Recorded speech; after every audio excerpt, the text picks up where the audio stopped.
Lolo, parang di lang po tayo ang nandito ah. Parang may naririnig akong mga nagbubulungan doon sa gawin ng malalaking bato. Baka naman nagaslas lang ng tubig, naririnig mo. Ganito talaga ang ilog kapag mababaw ang tubig. Maingay. Oh, hay Polo. Doon nga po, tingnan natin. Hintayin mo akong damuho ka. Para kang kabayong hindi maihiya. Ha? Diwata ba to? Anak ka ng kamuting may ulalo. Bitiwan mo siya! Sakto, ang kaputol na kahoy na to para sa'yo! Ungas ka? Akala mo hindi ko nakikita ang tunay mong anyo? Halimawa! Yan ang nababagay sa kagaya mo!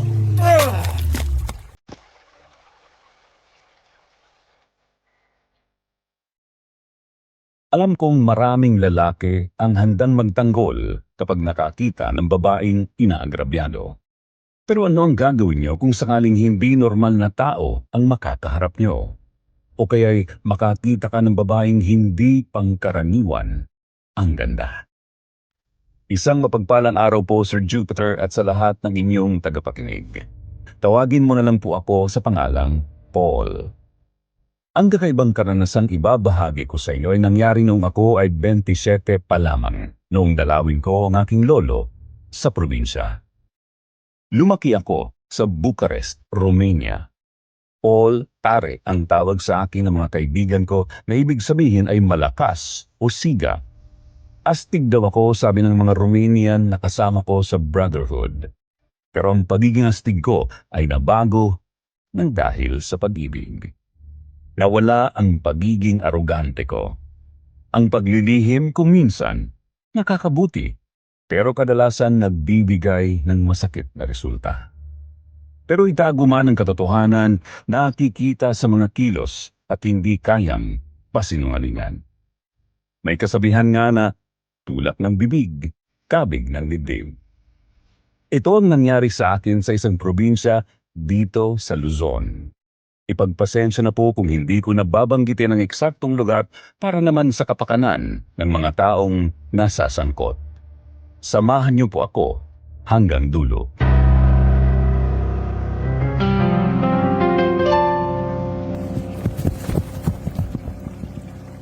Miss, okay ka lang? Panginoon ko, aswang itong tinirakan mo ng tulo sa lalamunan. Alam ko, Polo. Suot ko po ang salamin ibinigay sa akin ni Inang Abe. Kaya alam kong aswang ang kumag na yan. May aswang na naman dito sa baryo. Di ba't nalipo na namin ang mga ungas na to? Oh? Anong ibig niyo sabihin, Lo? Ayos ka lang, Miss? Salamat. Ayos lang ako. Abay, ikaw pala yan, Sally. Akala ko kung ano lang ang sumisigaw din na naririnig ni Paul. Ala, tumayo ka na dyan.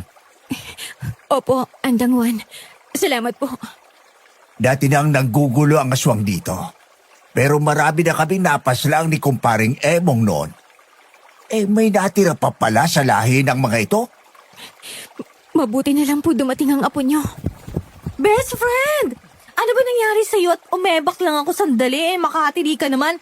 Para ka nakakita ng maligno Ay, ang poging maligno naman ito. May kasama pang kulubot na kapre. Ay, sorry po, Andang Juan. Mali ang nasabi ko. Nako, kasama po pala ring taratita at babaeng to Kanina pa ba kayo rito? Opo, Andang Juan. Umahon po siya sandali at mananabi raw. Biglang simulpot yung pesting yan.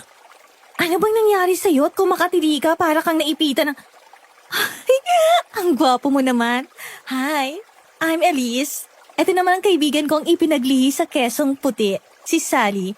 Kita mo naman, mula ulo hanggang paa maputi. Pati nga bukat kilay na damay na sa kaputian Ako naman si Paul ko. At ito naman si Andang Juan.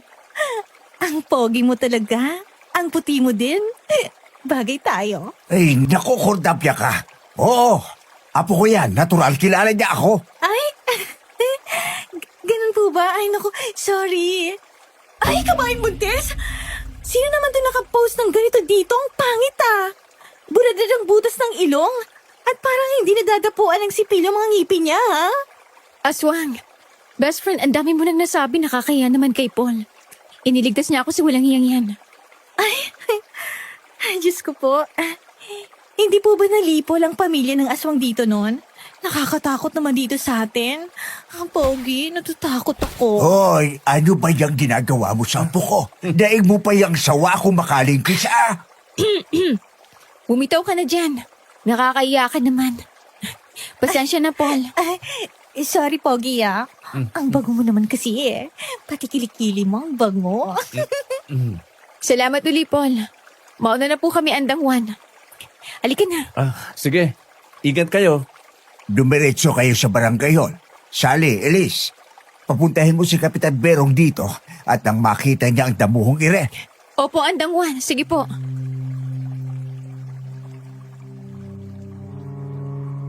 Hinintay naming dumating ang kapitan ng barangay. Tumawag sila sa himpilan ng mga pulis at pinagbigay alam ang pangyayari. Hindi naman nagtagal nagaya na si Lolo na umuwi kasi kung hihintayin daw namin ang mga pulis, malamang lubog na ang araw bago pa magdatingan ang mga ito. Unang kita ko palang kay Sally na bighani na ako sa taglay niyang ganda kahit na siya ay albino o yung tinatawag ng karamihan na anak araw. Ipinanganak siyang may ganitong kondisyon. Kulang sa melanin ang katawan kaya napakaputi niya. Pati ang buhok at ang kulay ng kanyang mga mata ay abuhin na may pagkaberde ng bahagya. Mahiyain siya dahil ayon kay Lolo, tampulan siya ng tukso. Iniwan si Sally ng kanyang ina kay Impong Epang pagkapanganak sa kanya. Sabi daw ng mga chismosa ay anak kasi sa pagkadalaga. Ang iba naman ay napagsamantalahan daw ng maligno ang kanyang ina kaya ganoon ang hitsura ni Sally. Alam ko naman na maraming tao sa mundo ang may ganitong kondisyon. Lo, tagasan po ba si Sally? Mayayain po siya, no? Kabaliktaran naman ni Elise na hindi yata nangangawit ang panga sa kadadaldal eh. Ha? Tagadiyan niya sa kabilang bakod. Apo siya ni Kaepang. Hindi mo ba siya nakikita noong bata ka? Pag nagbabakasyon dito? Hindi po eh. Baka hindi siya lumalabas ng bahay noon. Tao po? Andang Juan? Tao po? Sally! Nandito kami sa likod bahay. Halika dito. Speaking of the White Angel, ayan na nga. Ano ka mo? Para kang bubuyog na bubulong-bulong dyan. Halika dito, Sally. Magandang hapon po. May dala po akong pastillas at saka yema spread para sa inyo. Pasasalamat ko na rin kay Paul. Naku, nag-abala ka pa. Upo ka. Salamat po. Sana po magustuhan nyo. Sige. Diyan muna kayo at kukuha lang ako ng monay. Nang matikman naman ninyo ang yema spread na dala ni Sally. Sige, Polo. Nag-abala ka pang bumili nito. Hindi ko binili yan. Ha? Gumagawa ako ng mga pastillas, yema at peanut butter. Ganyan ang mga produkto ng maliit kong negosyo.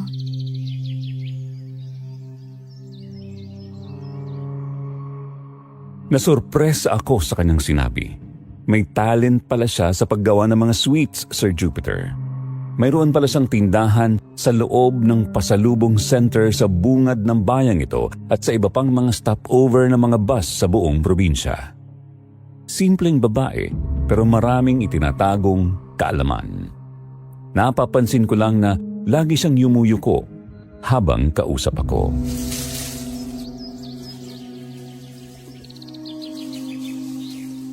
Napapangitan ka siguro sa akin, no? Ha? Hindi Bakit mo naman nasabi yun? Kasi nakayuko kang lagi kapag kausap ako. Maganda ka naman. Ikaw lang nagsabi niyan. Tsaka lola ko nagsabing maganda ako. Kahit ako, hindi ko masabi sa sarili ko maganda ako eh. Ha? Bakit naman? Maganda ka talaga. Kota na ako sa panghuhusga ng tao. Nandoong sabihing anak araw, anak ng maligno. Hindi nila naiintindihan ang kondisyon ko. Nung bata pa ako, gusto ko makipaglaro sa mga kaedad ko pero ayaw naman nila akong isali. Kapag nagbabakasyon kayo dito noon, kasama mo yung daddy at mami mo, nakikita na kita. Nahihiya lang akong lumabas kasi baka husgahan nyo lang din ako eh. Alam mo, sa Europa marami din kagaya mo. I mean, may mga ganyang kondisyon. Pero normal naman silang namumuhay. Tanggap sila ng society. Hindi na masakit na nakakawa ang albinism. Tama ka. Doon kasi sa ibang bansa, bukas ang isip nila sa pagtanggap ng pagkakaroon ng ganitong kondisyon. Alam nila ang kasang ganito sa akin. Dito kasi sa dami ng mga minanang pamahiin at mga kasabihan ng tao. Lalo na rito sa baryo.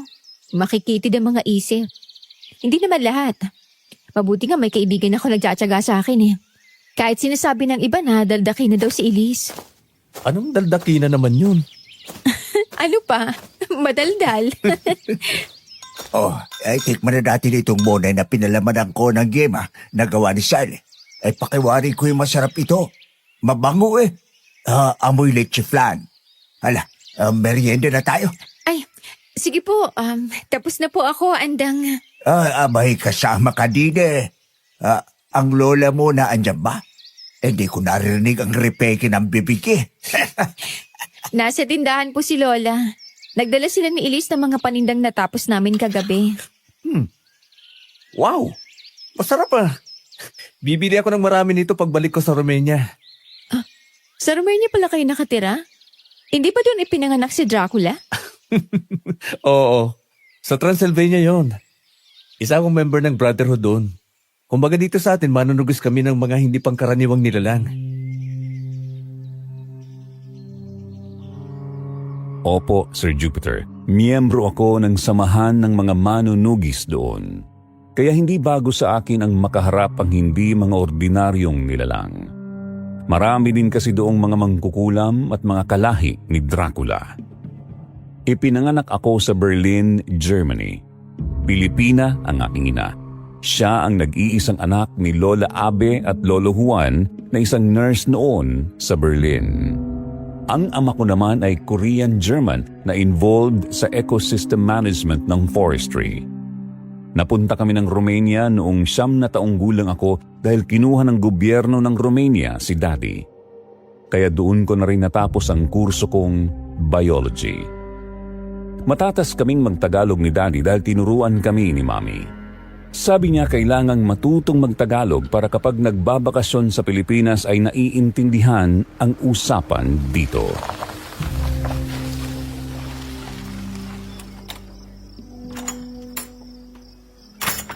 Uwi na po ako, andang Juan. Paul, dumating na po sina Lola at Elise. Sige. Salamat dito sa pastillas at sa yema. Sige, salamat sa palaman. Pumasok na tayong parehong makulit ang dalawang yan. Si Lolo talaga. Hoy, Juan! Sandali nga lang at magtatago ka na naman. Buisit na matandang ire. Ito na nga ba ang sinasabi ko eh? Hoy, Pogi! Saan ka pupunta? Hindi mo ba na-miss ang kagandahan kong taglay?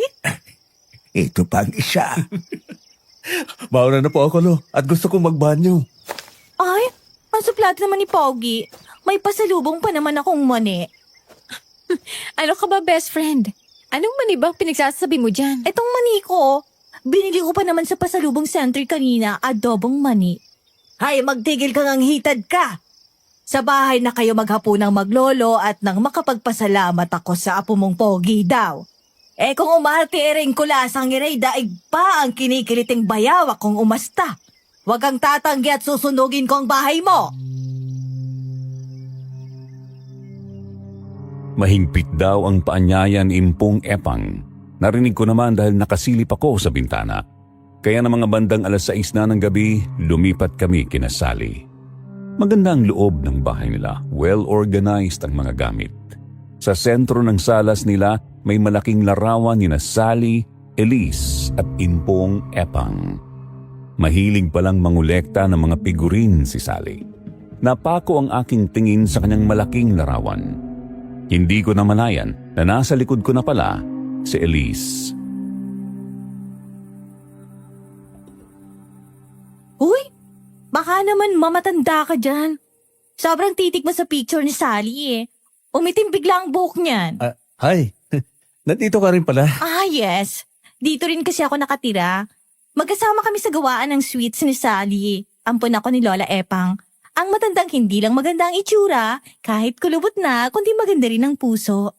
Ay, umarya ka na naman. Ang sabihin mo, gusto mo lang sabihin na maganda ka rin. Yun! Yung sinabi ko at sinabi ni Lola Epang, magpinsan yun. Dito na kayo at na makakain na tayo. Ay, isang tawagan lang ha. Kapag sinabing halina kayo, lumapit na.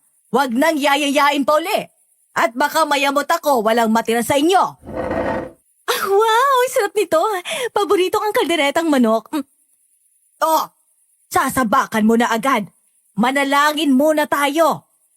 Ay, oo nga naman. Salamat po sa mga biyayang ibinigay niyo sa amin ngayon. Patawad po sa apuradong umupak ng kakainin. Sana po wag nang dumami ang makapalang mukha na laging nakikikain sa kapitbahay. Huwag niyo pong itulot na mabulunan sana ang mga apura ng apura. At sana po'y magustuhan ng gwapong bisita namin ang ulam. Kahit napakahirap pong mag-alis ng mga balahibo ng manok. Sana din po ay napalambot ng pressure cooker ang tandang na manok na 2 taon na. Lola, umuuwi na po sila. Aha, ay amin na po pala. Ay napahaba yatang panalangin ko. O kain na. Saan kayo pupuntawan? Ay, uuwi na sana kami at gutom na. Ang haba naman ng panalangin mo kala namin bukas ka pa matatapos maupo na uli Apo at hindi naman yata tayo yung kapitbahay doon sa dasal niya na lagi nakikikain din Oh, ano? Okay, Lo. Ay hindi. Ikaw nga ay rin kahirap mong tawagin ditong kumain. Kailangan pang takutin bago pumunta dito.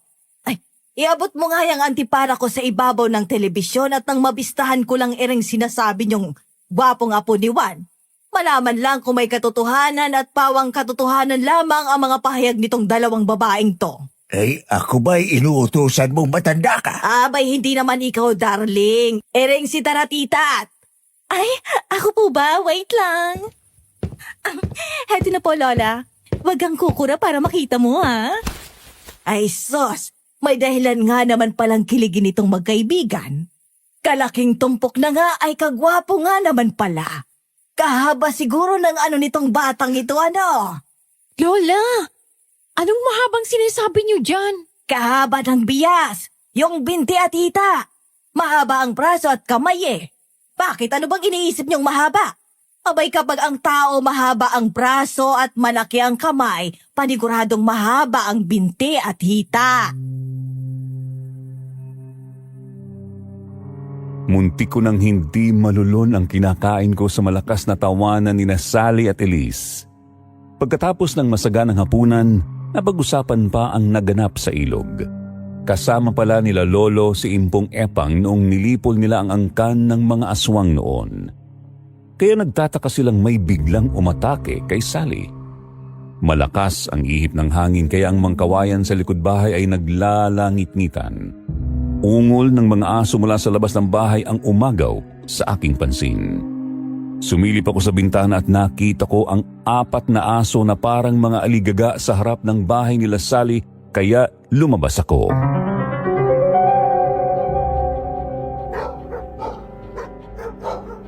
Uuwi ka na ba, Paul?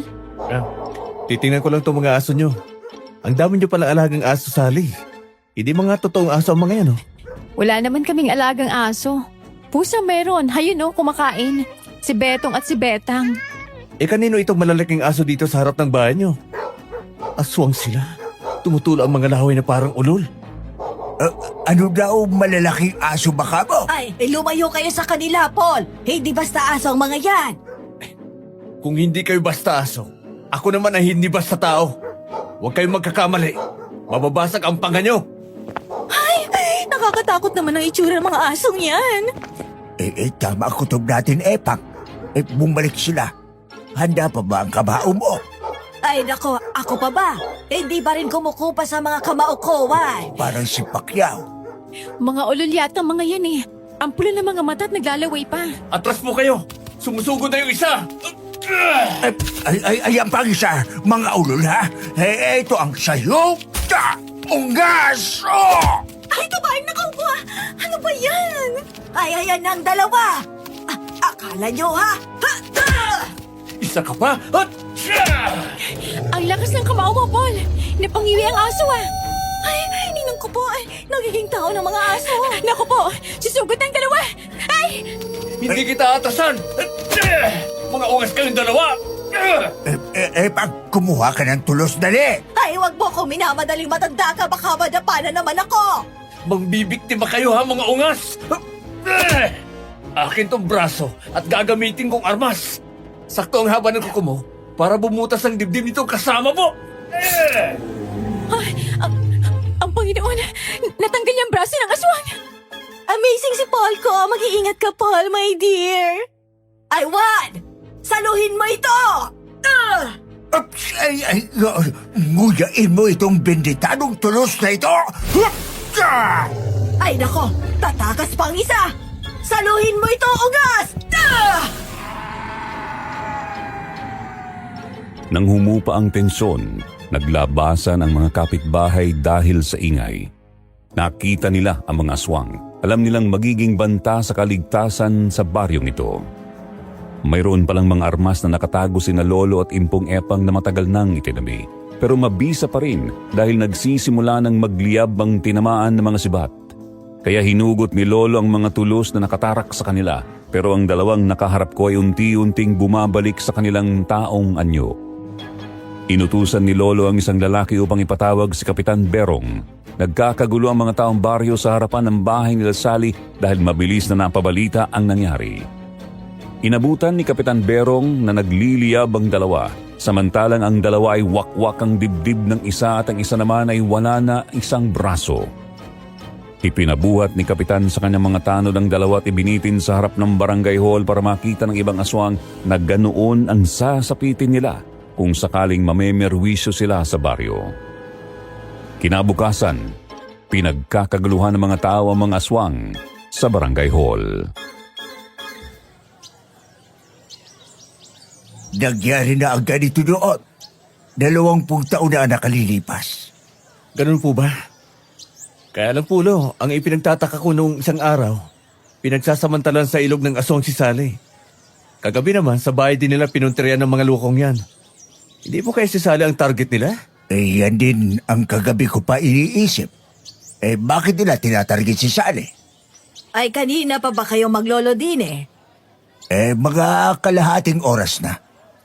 Sino naman itong nakasakay sa puting kotseng ere? At nakakadalawang beses nang dumaan din Ay hanggang doon lang naman sa tapat ng bahay ni Kaindo. Bumabalik na. Baka member ng UC Club yan. Anong UC Club naman yon? UC, Usosero at Usosera. Dako, nalilate ka na sa mga usong salita ngayon. Matanda ka na kasi. Nako, nagsalita ang bata.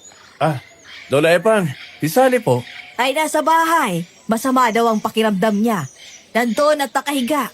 Napuyat kagabi at may tinapos sila ni Elise na mga pastillas. Parang lalag natin daw siya. Ganun po ba? Sige po, mauna na ako at pupuntahan ko si Sally. Sige. Nandun naman si Elise kasama niya. Malapit lang naman ang barangay hall sa bahay ni Lolo. Habang naglalakad akong pauwi, nakakasalubong ko ang mga taong baryo na titig sa akin. Dahil siguro alam nilang hindi ako taga rito. Malapit na ako sa bahay nila Sally nang makasalubong ko ang dalawang lalaki na nagbubulungan habang papalapit ako. Nang makalagpas sila sa akin, mayroon akong naamoy na kakaiba sa dalawang yun, pero binaliwala ko na lang. Diretso akong pumasok sa gate ng bahay nila Sally. Kakatok pa lang ako nang bumukas ang pinto. Si Elise na napakatalas ng pang-amoy at kilala ang perfume na gamit ko.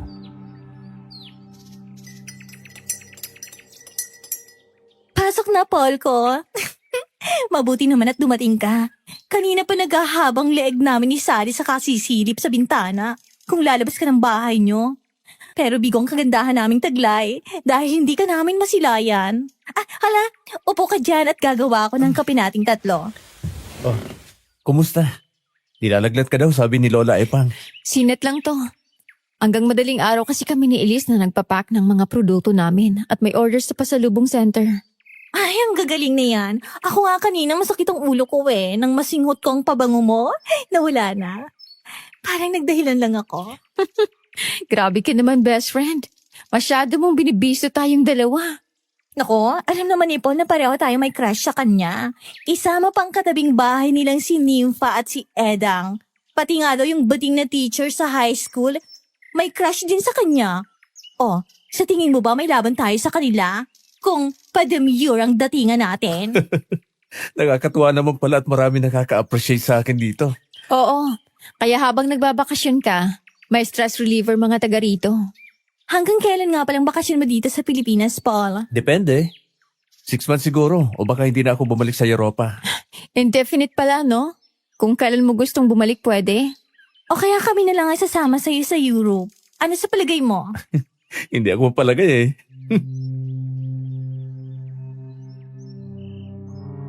Pakiramdam ko'y mabilis lumipas ang oras dito sa probinsya. Pagkatapos ng tanghalian, naupo ako sa papag ni Lolo na yari sa kawayan na nasa ilalim ng malaking puno ng mangga. Palibhas ay summer kaya masarap tumambay sa ilalim ng mga puno. Kaya komportableng nakasando at short pants lang ang suot ko. Nahiga ako hanggang sa nakatulog.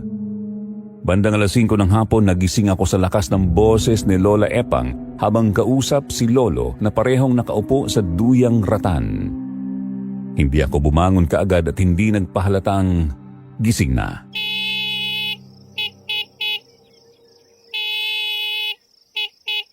Ay, ayan na pala ang dalawa. Ay kita mo ang katamaran nitong mga babaeng ere. Kailabit lang ng bilihan ng halo-halo ay nag-tricycle pa. Samantalang tayo noon, mula dito hanggang sa eskwelahan, nilalakad lang natin. Nasa kabilang baryo pang paaralan noon. Kumakain kaya nito si Paul? Pues, susubuan ko na lang siya. Feeling jowang pega, no? Kahalay. Ang tagal naman ng halo-halong yan. Bilisan nyo na nga lang humakbang. Daig nyo pang nakikipaglibing sa pinong-pino nyong hakbang. Natutulog pala si Paul. Ang lakas ng boses niyo, Lola. Oh my goodness! Ulam! Kanin na lang ang kulang, busog ka na dito kay Papa Paul. Hoy! Babaeng mukhang kulugo, wag mong papakin yung natutulog na tao! Ay, grabe kayo sa akin, Lola Epang. Kayo nga may sabi kagabi na kung bata lang kayo ay pipikutin niyo si Paul eh. Gayon ako pang lumalabas na talipang das? Kung di ni nga sa lolo 10 taon ko nang nililigawan, hindi ko pa mapasagot. Diyan pa kaya kay Paul na kaedad nyo lang? Ay, ang init. Magandang hapon po. Tumayo ka na dyan, Apo. Bumili sila ng merienda. Paul, halika oh. Masarap to. Sige, diyan ka na lang, susubuan kita. Hindi. Kayang-kaya ko. Paul, pwede bang samahan mo silang mag-deliver bukas sa Pasalubong Center? May lisensya ka naman yata sa pagmamaneho, hindi ba? Mayroon naman po. Okay lang sa'yo, Paul? Okay, walang problema. Wala din naman akong gagawin dito. Tsaka para makapasyal na din. Kinabukasan, maaga akong nagising. Kotse ni Lolo ang gagamitin ko dahil ayaw niya na ipamaneho sa akin ang hindi daw namin gamit. Anuman ang mangyari sa daan ay amin ang minamaneho ko. Ilang kahon lang din naman ang i-deliver kaya mas okay ang kotse ni Lolo. Dahil hindi ko rin naman kabisado ang daan, sinabi ko kay Sally na i-guide niya ako sa mga lilikuang kalsada.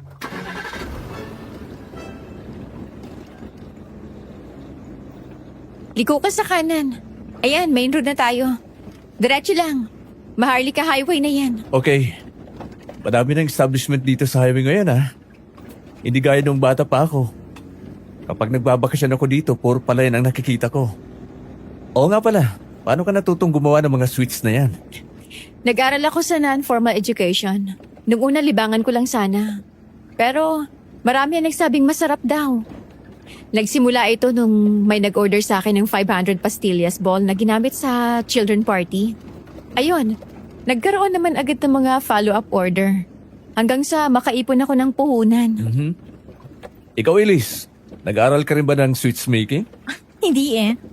Masyado kong busy ng mga panahon na yun sa Manila. Dati akong operation manager doon, alam mo yun? Wow, galing naman pala. Ano ang nature ng business na ino-operate mo doon? Washing machine, oven, rice cooker, vacuum cleaner at higit sa lahat ay ang walang kamatayang blender sa tuwing umaga kagagawa ng orange carrot juice sa balyena kong amo.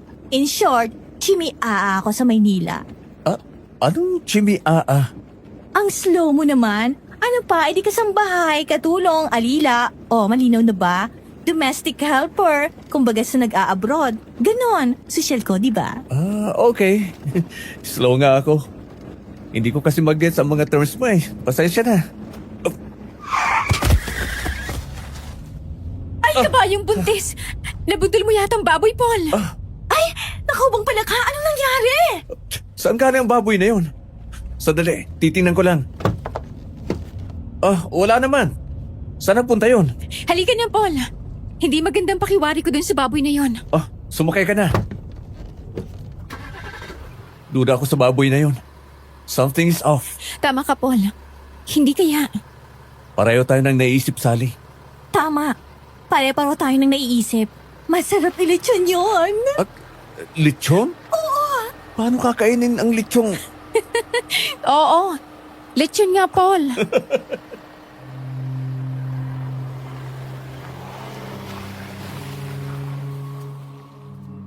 Nagtawanan na lang kami at binaliwala ko na lang ang nangyari. Pagdating naman namin sa aming destinasyon, ako na ang nagbaba ng mga produkto nilang nakalagay sa kahon. Maganda ang stall niya sa loob ng pasalubong center. Naroon rin ang kliyente niyang naghihintay sa aming pagdating. Stopover ito ng mga provincial bus na galing ng Manila at vice versa. Kaya maraming pasahero ang namimili ng mga pasalubong dito. Napagmasdan ko si Sally sa malayo na natural na lang pala sa kanya ang palaging nakayuko kapag may kausap. Sa palagay ko'y nahihiya siya dahil sa kanyang kondisyon. Itong si Elise naman ay parang kiti-kiti sa likot ng katawan. Maliksi siyang kumilos dahil sanay siya sa mabilisang trabaho. Napansin kong binibigyan niya ng instruction sa mga staff niya doon. Napasandal naman ang ulo ko sa headrest at hindi ko na malayang nakaidlip na ako.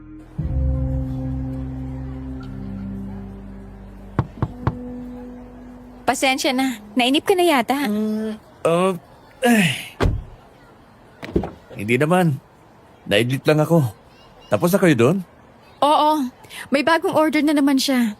Peanut butter at yama spread naman daw. Congrats. Malaki ang negosyo mo ah. Si Elise, nasaan na? Salamat. Oo, kahit papaano may pumapasok na income. Si Elise, pinabili ko ng sandwich at iced tea. Bakit ang tagal mo dun, best friend? Jumika ka pa, no? Hay nako, heto na ang news break dito ngayong umaga. May nabiktima pala ng aswang kagabi sa San Vicente. Ayon sa nakatakas na pasahero, may dalawang lalaki daw na pumara dun sa bus. Pagsakay daw, diretso sa likod kahit may bakanting upuan sa gitna. Teka lang muna, iinom lang ako. Nakakauhaw talagang balitang sinasabi ni Marites dun sa kainan nila kanina eh. Masarap pala itong buko pandan na palamig nila oh. Inom muna kayo para may power kayo sa pakikinig sa makalaglag pang ang dinanas ng mga pasahero sa bus. Paanong nakapambiktima ang aswang doon? Mabuti nga daw at nakita ng driver dun sa salamin na nagharambulan na sa dulo at nagsisigawan ng mga pasahero. Kaya naihinto ang bus at nagtakbuhan papunta sa una ng ibang sakay. Ay kung hindi, baka naubos ang andun sa loob ng bus na yon. Meaning, hindi lang doon sa baran yun ang bibiktima ang mga aswang, kundi sa buong bayan? Correct ka, Papa Paul. Kaya kailangan mag-ingat tayo lalo na sa gabi. Nakakatakot ha. Tsaka ayokong matigok na may kagat sa leeg. Okay lang kung chikinini. Ang dapat ay matunton ang pugad nila. Pero kung kalat ang panggugulo nila, malamang na hindi lamang sa isang lugar sila naglulungga. Habang papunta kami sa branch nila sa San Vicente, tinitingnan ko ang mga nasa paligid ng kalsada. Kung may kabahayan ba doon? Pero mga nagtatayugang mga puno lang ang makikita dito sa gilid ng highway at bukirin hanggang sa pumasok na kami ng San Vicente. Sa Bukana pa lang makikita na ang pasalubong center. Maraming mga local tourist bus ang nakaparada dito at kumakain ang mga pasahero. Bangin na pala ang gilid ng kalsadang to. Delikado ito sa mga dumadaang sasakyan lalo na sa gabi. Hindi ka ba nalulula dyan? Nakatutok ka pa sa bangin. Ha? Hindi naman. Tapos na ang transaction mo doon? Oo. Naiwan pa si Elise doon. Nakikichika sa sales lady namin sa nangyari kagabi.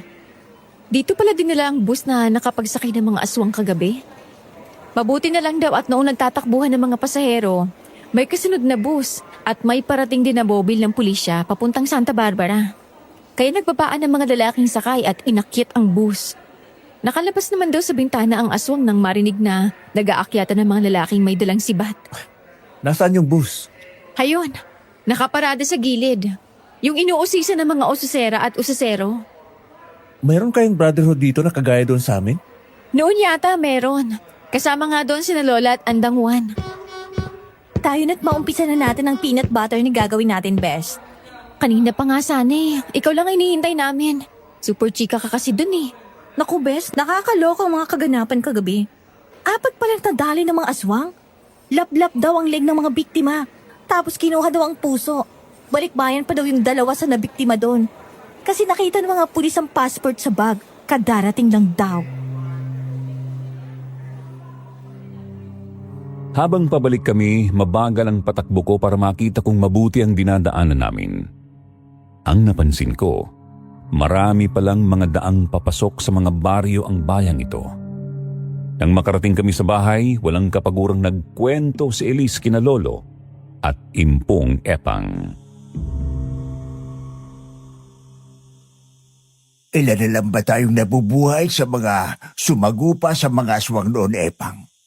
Eh kung hindi ka naman magagalit, dalawa na lang tayong nabubuhay pa. Matagal lang na maalam ang mga kasamahan nating manunugis noon. Manunugis po pala kayo ng aswang noon? Abay oo, matali kaming magkaibigan ni Gracia.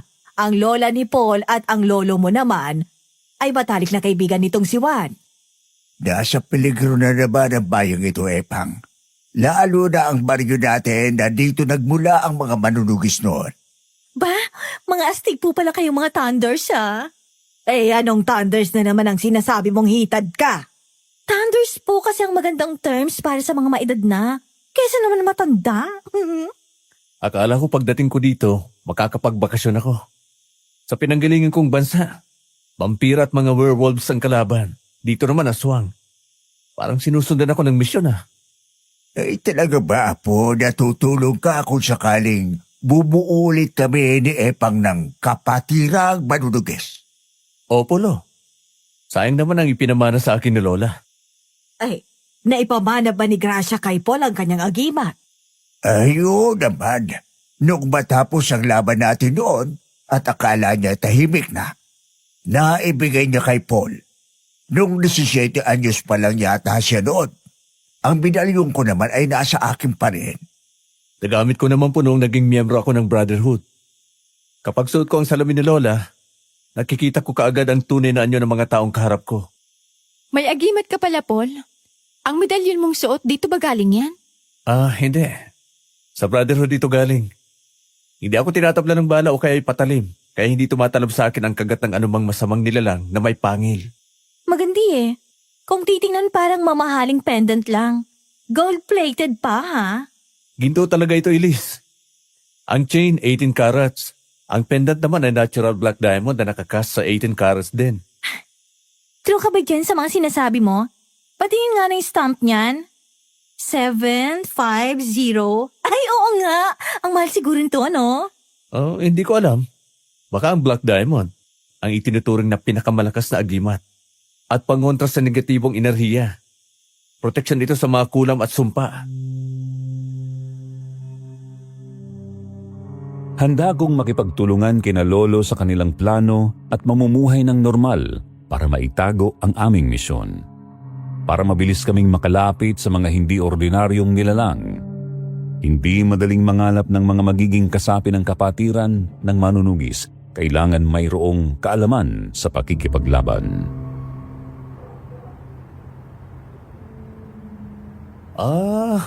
Ganyan pala ang paggawa ng peanut butter?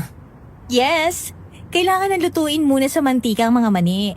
Tapos palalamigin at lalagyan ng asin, asukal at butter. O kaya mantikilya bago gilingin. Pero special ang peanut butter namin. Kaya nilalagyan pa ni Sally ng buttermilk. May giling kayo ng mani dito? Meron naman. Ayun o, di kuryente. Mainam naman pala at kompletong gamit nyo dito eh. Ay, Panginoon ko! Nakakakilabot naman ang alulong ng asong yun. Hindi magandang sinyalis ang alulong ng aso. May nakikita silang kakaibang nilalang. Pati ang uwak kapag umuuni sila. Nagbabadyayo ng kamatayan. Naku, Paul. Huwag mong takutin yan at napakaduwag niyang babaeng yan. No, hindi ko siya tinatakot. Yun talaga ang ibig sabihin ng mga alulong at huni ng mga hayop. Ay nagsasabi ng totoo si Paul. Kaya kapag ganitong umaalulong ang mga aso, Huwag kayong lalabas. Paul, maghanda tayo. Handa po ako, Lola Epang. Si Lolo po kaya, anong ginagawa sa bahay? Ay, nandyan ka na pala. Narinig niyo ba ang alulong ng aso? Malapit ang pinagmulan ng alulong ng aso. Ibig sabihin ay malapit lang ang panganib. Baka nasa mga pintuan na. Abay kaya nga ako nakabota at nakapantalo na. Handa ako makipaghabulan sa mga kumag na yon. Maganda ire. Mauunat na naman ang mga ugat ko sa binti at hita. Lalakad na po ba tayo? Oh, sa'yo itong pana ng lola mo. Paano niyo po nalaman na paano ang gamit ko, Lolo? Naalala ko kasi ang sabi ng mami mo na archer ka raw. Kaya itinago ko ang pana ng lola mo. Salamat po, Lolo. Ay, mainam naman at dalawa tayong pana ang gamit. Saan po kayo pupunta, Lola? Mga hunting ng bayawak. Ay, exciting ito, Juan. Ay, sasama po ako. Ayoko maiwan din lalo pat may mga alulong na ganyan.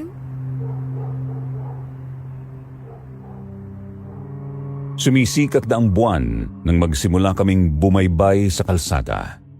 Hindi nagpaiwan sina Sally at Elise. Binigyan ni Impong Epang ang dalawa ng tig-isang itak. Parang namamasyal lang kami habang tumataas ang buwan. Malayo na ang nilakad namin nang maramdaman kong may sumusunod sa amin. Nagkunwari akong jijingle muna kaya pinauna ko na sila.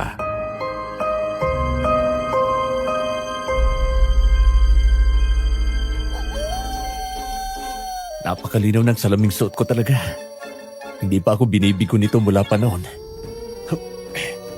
Ay, tumayong bakla! Ay, aswang ang sumusunod sa atin. Dadali ni Paul. Bilisan natin. Kailangan nating mabistahan. Hay, nagliyab na! May bisa pa ang mga palaso ni Gracia. Tama palang ipinagamit ko kay Paul ang pana ng lola niya. Nangingisi ang salot habang nasusunog. Paano mo nalaman na aswang yan? Dahil dito sa salamin ko. Saka nararamdaman ng medalyon ko. Dumidikit ito sa balat ko kapag nakakaramdam ng panganib o kalaban. Nang maabo na ang mga aswang ay kusang bumabalik sa arrow holder ang mga palaso. Hindi ito nasusunog. Kaya nagpatuloy kami sa paglalakad na parang walang nangyari. Huminto kami sa pag-akbang nang maramdaman namin ang malakas na pagyanig ng lupa. Lumilindol at nagpaingay sa paligid dahil nagsisigawan ang mga nagpapanik na tao sa loob ng kanilang bahay. Naglabasan ang mga tao sa kalsada sa takot na mabagsakan ng pader ng kanilang bahay. Maupo kayo para hindi mahilo. Hoy, Elise, maupo ka. Nagagalit ang langit sa mga salot dito sa lupa. Ay, baka naman bumukas ang pintuan ng impyerno at maglabasan ang mga kampo ng kadiliman doon, ah. Grabe ka naman, Best. Ingat ka sa kinuupuan mo at baka bumukhang lupa dyan sa tapat mo. Ay, Panginoon ko, parang may nagkakarerang elepante. Hindi maganda ito, Juan. Parang may mga kabayong hindi mapaanak na nanghahabulan. Paul, Epang, tulungan niyo akong hipan ang lupa. Mabilis kayo. Tumigil ng pagyanig. Ay, Santisima. Akala ko ikakapusin ako ng hininga. Paano niyo po naisip yun, Lo? Ang hawak namin mga anting-anting ay hindi nalalayo sa hawak mo, Apo. Ang mga singsing namin ay merong puting diamante. Umutya na nagtataglay ng 4 na elemento ng daigdig. Ay tayo na. Malamang nasasamantalahin ng aswang ang malakas na lindol na yon para lumabas sila. Kaya pala kahit maedad na sila Lolo Juan at Impong Epang ay malakas pa sila. Mabagal din ang pagtanda ng kanilang pisikal na hitsura. Nagpatuloy kami sa paglalakad patungong luwasan. Pagdating namin sa hangganan ng susunod na baryo, narinig namin ang malakas na sigaw ng babaeng umiiyak. Mabilis ang naging kilos ko para makarating sa pinagmumulan ng sigaw. Oh God! Lolo! Nabagsakan ng natibag na pader ang bata! Kawawa naman ang bata. Bilis, alisin natin ang natibag na mga libre. Oh no! Aswang sila! Atraslo! Akala mo maiisan mo kami, ha? Ha! Madrama kang egot ka! Ha! Mga hungang kayo! Ito ang bagay sa'yo! Alisto kayo sa paligid. Hay! Haya na nga! Naglalabasan na sila! Hanggal kayo! Sugod! Bagay sa inyo! Ay, kabaing buntat! Huwag niyo lapit! Yuko Kailis! Naku po! Ano ba yan? Nagliliparan ng mga palaso! Sally, dito ka lang! Huwag kang pupunta dyan! Panginoon ko, bakit ba ako nasuot dito? Sally, dyan ka lang! Para akong kakapasin ng hininga sa nervyos sa mga aswang na to. Nakakatakot ang mga itsura nila. Ah! Bitawan mo ako! Halimaw ka! Wag! Ungas ka! Mas mabilis ako kaysa sa'yo! I got you. Salamat! Sally, hey, wake up! Guys, we have a situation here. Iuwi na muna natin si Sally. Sa kahit sinong hindi sanay humarap sa mga hindi ordinaryong nilalang, talagang hihimatayin. 2 minuto ding walang malay si Sally, Sir Jupiter. Sobrang takot niya nang akma siyang sasagpangin ng aswang sa leeg. Na magkamalay siya, sobrang pagod ang nararamdaman niya. Nanginginig ang buong katawan at hindi halos makapagsalita.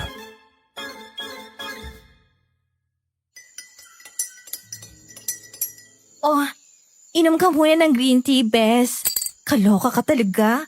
May pahimatay effect ka pa talaga, ha? Okay ka na, Sally? Okay na ako. Nagugutom ako. Salamat. Sandali, kukuha lang ako ng makakain mo, Bes. Artista ka masyado ngayon, ah. Mabuti na lang may natira pa tayong ulam kanina. Kain ka na. Oh, kain ka muna. At pupuntahan ko lang si na Lolo. Sige, salamat ulit, Paul. Don't mention it. Kaloka ka, Bes. Nag-score ka na naman kay Pogi. Nasimsim mo na naman ng kilikili, ano? Grabe ka naman, best. Pero, ang bango.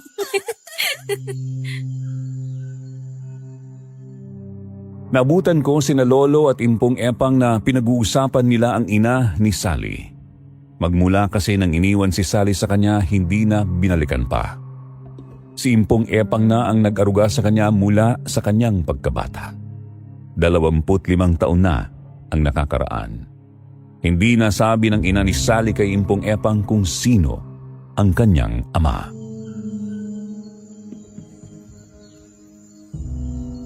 May kakaiba po sa katawan ni Sally na nakikita ko. Nakikita ko din noon pa yon, Paul. Kaya apo ko siya. Kaya di ko alam kung ano gagawin kapag nadiskubre niya na may iba pa siyang katauhan. Pwede siguro painumin natin siya ng banal na tubig bago pa magising ang pangalawang katauhan niya. Kung mabuhay man ay nakatitiyak tayong magiging mabuti pa rin siya. Mayroong masugid na manliligaw si Rosalie noon. Si Armando na anak ni Tamang. Pero nung umalis si Rosalie ay naglaho na lang bigla si Armando. Si Tamang Putulmal ka mo, ang ama ni Armando? Yung asawa ni Bintang na mababara sa kabilang ibayo? Oo nga. Yun ang ikinababahala ko, Juan. Baka siya ang ama ni Sally. Si Armandong Porlak. Ano pong purlak? Yun yung taong may puti na kalat-kalat sa balat na parang dalmatian. Parang ad-ad. Vitiligo po ang tawag doon. Ganon. Lumalabas po ang bearcat o patches sa balat. Inaatake ng sariling immune system ang nagbibigay ng kulay sa balat. Bakit po? Dahil sa aswang yung Tamang Putol at malamang na aswang din si Armandong Porlak? Paano mo nalaman yan?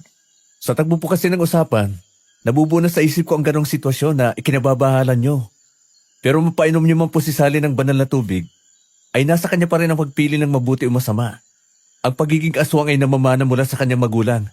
O kaya nahahawa kapag nakakain ng pagkaing may laway ng aswang. Kagaya lang din sila ng mga vampira. Pero subukan din natin. Sa susunod na linggo na, ang kabilugan o pink moon ay tatapat itong Biyernes. Huwebes ng gabi pagsapit ng 3:00 ng madaling araw. Yun na ang tinatawag na Devil's Hour. Papakainin natin ng orasyon ang ating mga anting-anting kasabay ng orasyon para kay Sally. Ito rin ang oras ng paglilinis ng mga kaluluwa. Hindi ko alam kung paano ko sasabihin kay Sally ang mga bagay na ito, Juan. Subukan niyo pong sabihin para siya mismo ang magdesisyon para sa sarili niya. Bigyan niyo po siya ng pagkakataong pumili para sa kanyang sarili. Pero busog naman po siya sa pagmamahal niyo. Kaya malamang napipiliin niya ang tamang landas. Sumisikat na ang araw nang umuwi kami ni Lolo. Matagal na rin palang naghihinala si Impong Epang sa katauhan ng kanyang apo. Pero hindi niya binanggit kailanman kay Sally ang kanyang nalalaman. Pinuno niya ng pagmamahal si Sally lalo pat may kakaiba siyang kondisyon. Ganun pa man, madalas na tinutukso si Sally lalo na sa eskwelahan. Kaya nagdalaga siyang mahiyain.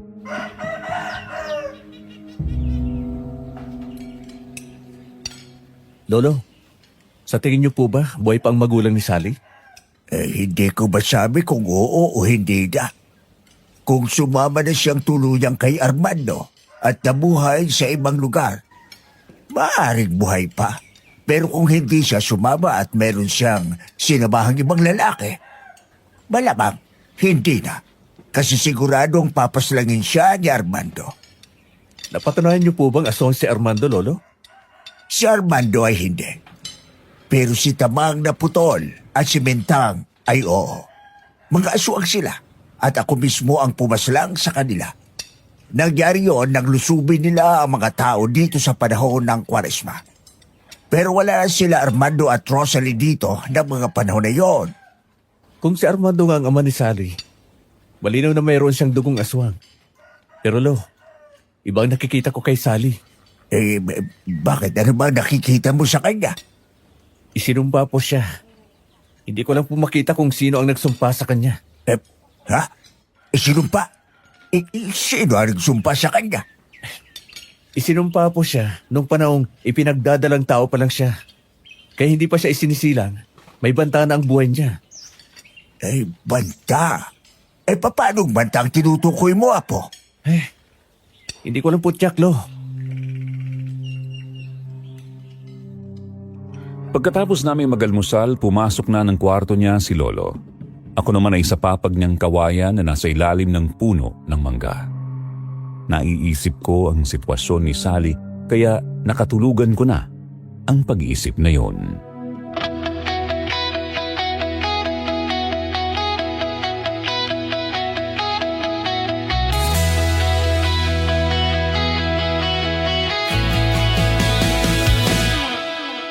Halika na, punasan mo ang luha.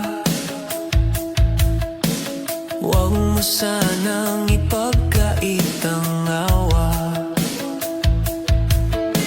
Ayokong makita kang nasasaktan.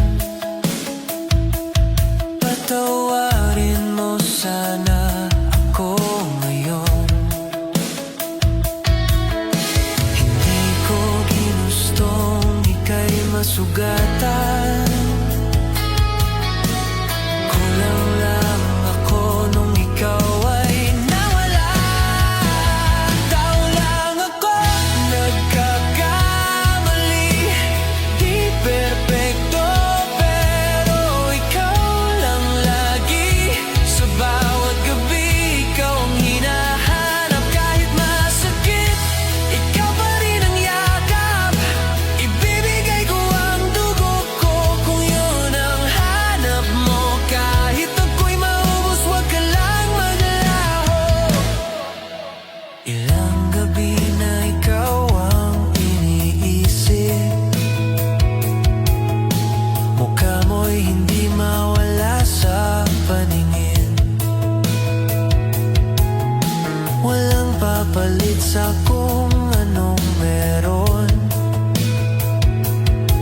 Ikaw lang ang tahanan ng puso ko. Sinukan kong kalimutan ka, pero sa'yo pa rin bumabalik ang lahat. Tao lang ako, nagkakamali. Di perpekto, pero ikaw lang lagi. Sa bawat gabi, ikaw ang hinahanap. Kahit masakit, ikaw pa rin ang yakap.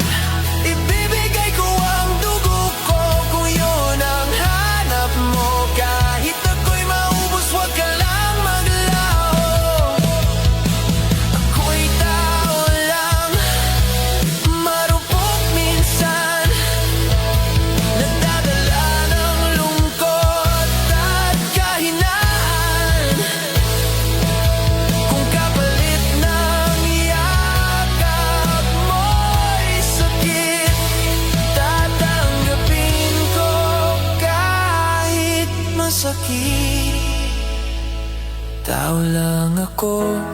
nagkakamali. Dugot laman, nasasaktan din. Kung may mali, aayusin ko rin. Ibibigay ko ang dugo ko. Kung yun ang hanap mo, ikaw pa rin. Hanggang sa huli.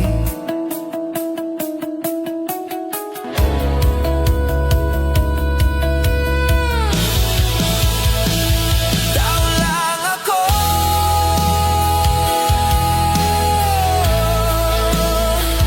Tao lang ako.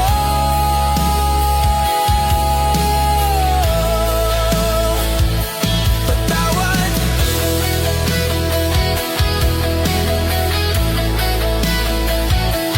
Patawad.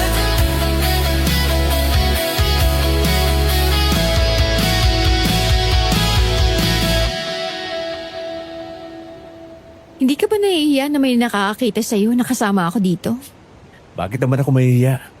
Sa kasino naman ang makakakita sa atin dito? Sariling mundo natin to. Baka madami kasi sumpa, Paul. Anong sumpa ang sinasabi mo dyan? Naniniwala ka pa ba sa sumpa? Nasa 20th century na tayo. Tsaka sino ang magsusumpa sa'yo? Sila. Silang mga nagalit nung ipinagbubuntis pa lang ako. Wala daw magmamahal sa akin ng totoo. Maging lalaki man ako. Paglalaroan lang daw ako palaging iiwan.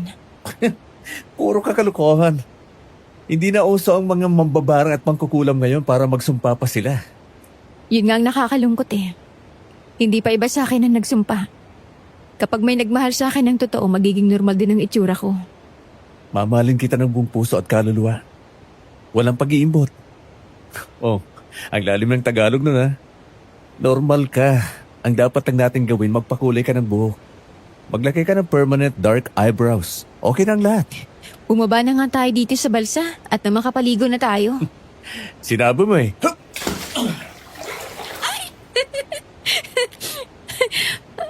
Ang tagal namang lumutang na lalaki yan. Paul? Nasaan ka na? Hoy! Paul! Walang biruan ng ganyan ah! Ano nangyari doon? Takot ka no? Akala ko kasi kung napano ka na sa ilalim ng tubig eh. No one will come between us. Oops! Lo, what's wrong with you? Binabagugot ka. Bumangon ka na at nang makakain na tayo. Akala ko ay totoo na. Bakit nga ba si Sally ang nasa panaginip ko? Hindi naman siya ang nobya ko. Hindi ko rin naman nililigawan si Sally. Nakikisama ako sa kanila dahil ayoko namang sabihin nilang suplado ako. Gusto ko silang maging kaibigan. Hindi ko naman sinabing wala naman akong planong ligawan si Sally. Isa pa, mayroon akong nobya sa Romania.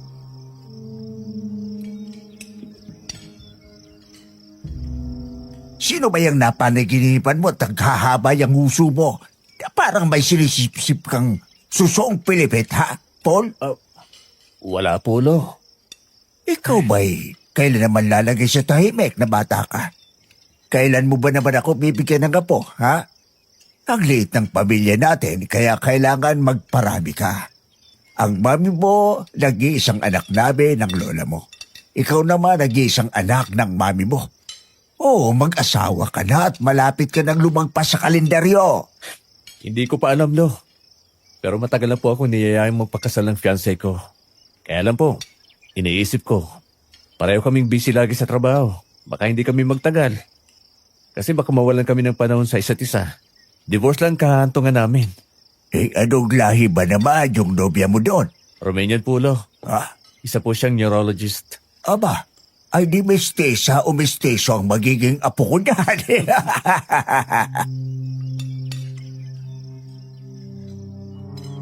Wala sa loob ko ang mga nasabi ko kay Lolo. Pero totoo po lahat ng yun, Sir Jupiter.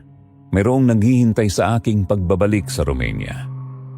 Pagangat ng tingin ko sa kabilang bakod, naroroon sina Sally at Elise na kumakaway sa amin ni Lolo.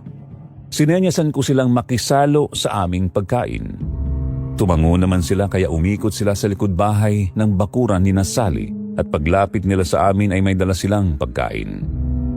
Hindi nagtagal, sumulpot na din si Impong Epang.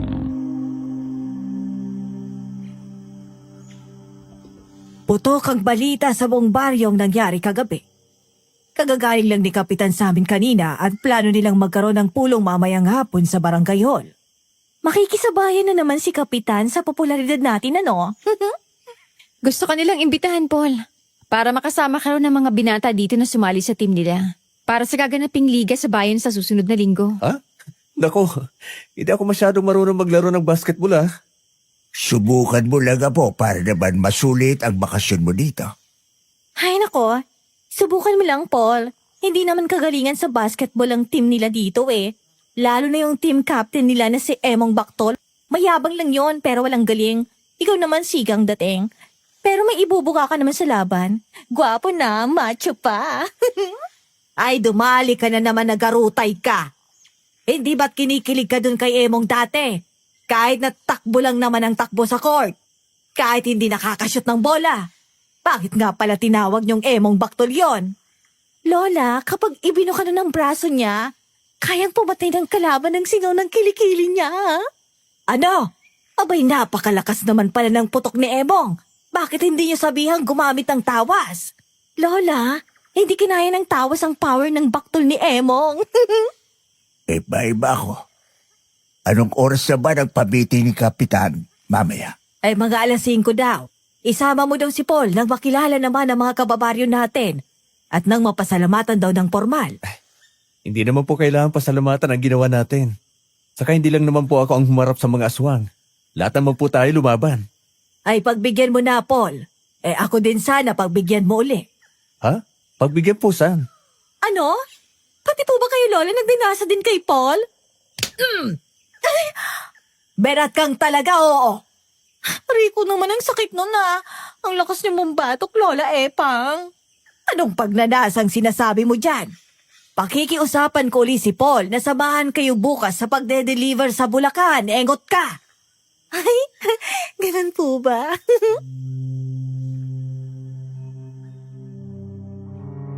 Maingay na sa barangay hall sa dami ng taong naroroon nang dumating kami. Nang magsimulang magsalita si Kapitan Berong, pinasalamatan niya ang grupo namin nila Lolo. Dahil sa mga nagaganap na pagsalakay ng mga aswang, inalerto niya ang buong baryo para makapag-ingat. Nagbigay din siya ng curfew, mula 9 ng gabi hanggang 4 ng umaga. Wala na dapat makikitang naglalakad sa kalsada maliban sa mga magiging miyembro ng kapatiran na magro-ronda sa bawat gabi. Ipinanawagan din ang pagbuo ng basketball team para sumali sa Liga ng Bayan. Nakatayo kami sa tagiliran ng gym nang lumapit ang mga 3 lalaking sa pakiwari ko'y kaidaran ko lang din. Ipinakilala ako ni Elise sa mga player ng basketball team ng kanilang barangay. Kinukumbinsi akong mag-try out bukas ng umaga sa court ng barangay. Sumali ka, Paul. Mag-try out ka bukas. Oo nga, Paul. Para naman may gwapo sa team ng barangay sa liga. Karamihan kasi ng member ng team nila mukhang snatcher. Meron pa dun mukhang hindi nadadapuan ng tubig. Yung isa naman parang unggoy na puyat sa sobrang liit ng dilat na mata. Puro muta pa. Ay napakahusay mong mamintas ng kapwa, Elise. Kung tumangos pa ang ilong, lalo na. Matagos naman na. Yung uso nga lang. Aray ko naman, grabe din kayo sa akin Hindi na kayo makakakita ng ganito kaganda sa akin, no? Nag-iisa lang to. Oo nga naman, tama ka Elise. Ika'y walang kaparis. Dito na nga kayo lumikong maglolo. Iinitin na lang ang ulam din Dito na kayo maghapunan. Napansin kong hindi na kagaya ng dati si Sally na halos ayaw kumibo o kaya'y laging nakayuko. Ngayon, may sigla na siya. Napansin ko din na mapula ang mga labi niya at mayroon na siyang dark eyebrows. May sigla na siya at natutuwa ako sa pagbabago niya. Confident na siya sa tingin ko, kaya habang kumakain kami, inulan ng tukso si Sally. Bagay sa yung brown na kilay, Bes. Ang ganda mo. Naku, binola mo pa ako. Aba, oo nga Ngayon ko lang napansin na nakalipistik ka. At saka may uling na guhit ang kilay mo. Abay, bagay sa'yo. Salamat po, Andang Juan. Ay, asan pa? Patingin nga, Apo. Abay, oo nga, Ay, nako. Baka naman maligawan ka na niyan. Mabuti na lang na panaginipan mong merong nagsabi sa'yo na gumamit ka niyan. Iisa na lang kulang sa mga sinabi sa'yo, Bes. Pakulay ka bukas ng hazel brown. Ganon din kay sa panaginip ko. Ang napanaginipan niya. May nakaalala yata sa iyo, Apo. At nasa meet ka. Oo ga. Baka naiisip ka ng nobya mo doon sa Europa, Paul. Baka nga po. Namimiss na po siguro ako.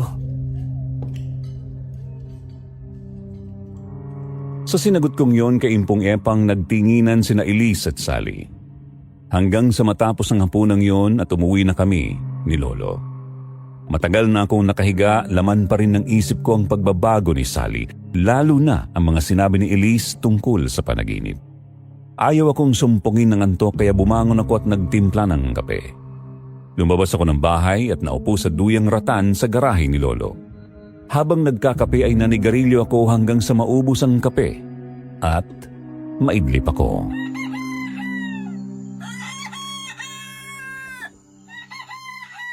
Paul, dito ka pala nakatulog kagabi. Oh, magkape ka muna. Ay, hindi na po ako nakapasok kagabi.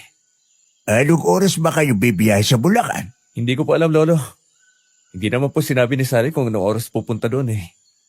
Pumasok ka na muna kaya sa kwarto mo at matulog ka na uli. Maaga pa naman nang makatulog ka ng matino. Hey, pandesal balogay! Pandesal balogay! Pagpilan!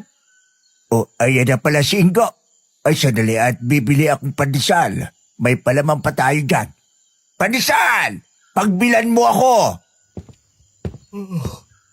Inaantok pa ako ah. Idlip muna ako.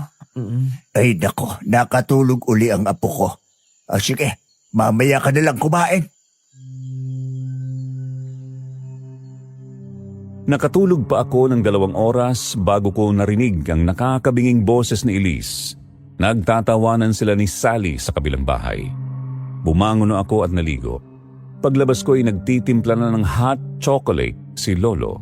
Nangangamoy na din ang iniinit na pandesal sa oven.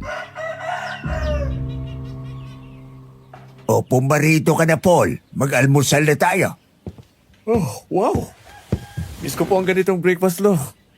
Parang si Lola nung nabubuhay pa. May tinapay at itlog saka hotdog with hot chocolate. Namiss ko tuloy bigla si Lola, Lo. Halika na. Hayaan mo bukas sinangag at tapa naman. Parang kilala ko na kung sino ang kumakatok ng ganito kaaga. Mga admirer mo. Lolo talaga eh. Magandang umaga po. Mas maganda pa kayo sa umaga. Pasok kayo at nang makapag-almusal. Ay, salamat po, Anda. Naaamoy ko na po ang chocolate. Kain tayo mga binibini. Ay, ano ka pala po? Sorry. Diyos Mariosep, ang laking pandesal naman yan, Paul. Ha? Ano malaki? Ang liliit nga ng mga tinapay dito eh. Sana all. Malaki. Maupo kayong dalawa. Kain kayo. Mainit pa ang pandesal na yan. Nagmumura nga pa ang mga pandesal, Anda. Tsaka halatang mainit pa. Rico! Tapos na po kami, Anda. Opo, tapos na po. Pero inuho ko bigla. Hot choco po ako, Handang Juan. Sige. Maupo na kayo. Buong akala ko, kaya dumating sila Sally ay pupunta na kami ng Bulacan para mag-deliver. Yayayain pala ako nitong 2 sa court para mag-try out sa basketball. Tumanggi na ako pero kahit anong dahilan ko hindi nakalusot. Pati kasi si Lolo, pinipilit akong subukan ko lang daw. Wala akong basketball outfit pero hindi pa rin nakalusot dahil mayroon palang nakatago si Lolo. Bago kami umalis, sinuot ko muna ang aking salamin. Hindi pa nagsisimula nang dumating kami kaya naupo lang muna kami habang nagdadatingan ang mga manonood ng tryout. Malakas na tilian nang magsimula na ang tryout.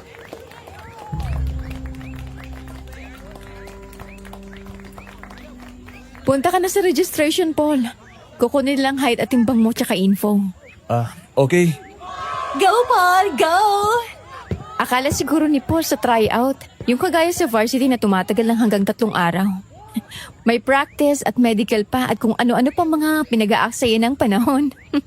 Correct ka, Bes. Hindi niya alam na titingnan lang naman kung marunong siyang mag-dribble at mag-shoot. Ayun, si Paul ang sasalang. Oo nga! Go, Paul! Pasiklab ako ng bagya.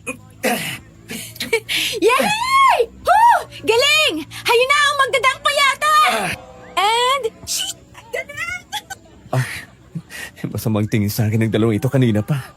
Hindi naman mga aswang. Mabilis namang natapos ang tryout ngayon at nakasama naman ako sa 12 napili ni Coach Oli na lalaro para sa team ng barangay nila. Nag-shower lang ako at bumiyahe na kami papuntang Bulacan. Hindi matapos-tapos ang kwentuhan ng dalawa kahit lahat naman kami ay nandoon. 12:00 na ng tanghali, papasok na kami sa probinsya ng Nueva Ecija. Tanghali na kaya nakakaramdam na ako na nagdridribble sa tiyan ko. Kaya nagyayaan na kaming kumain muna.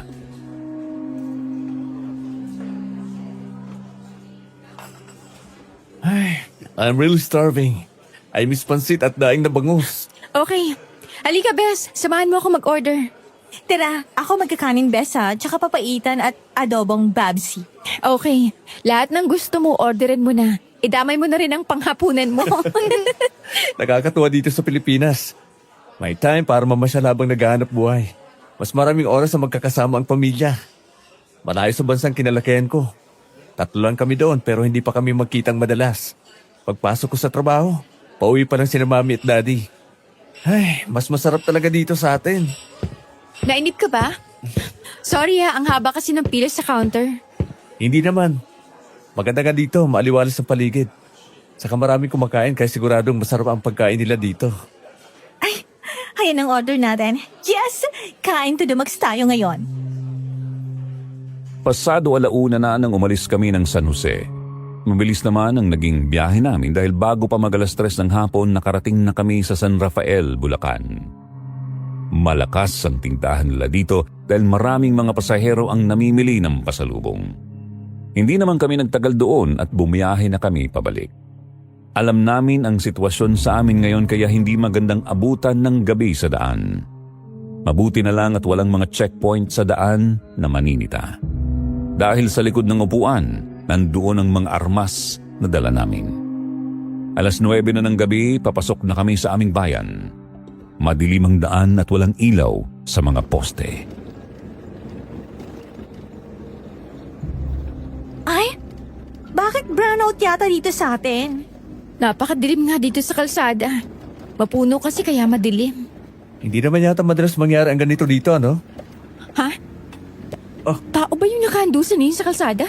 Parang tao nga, nakatalikod eh.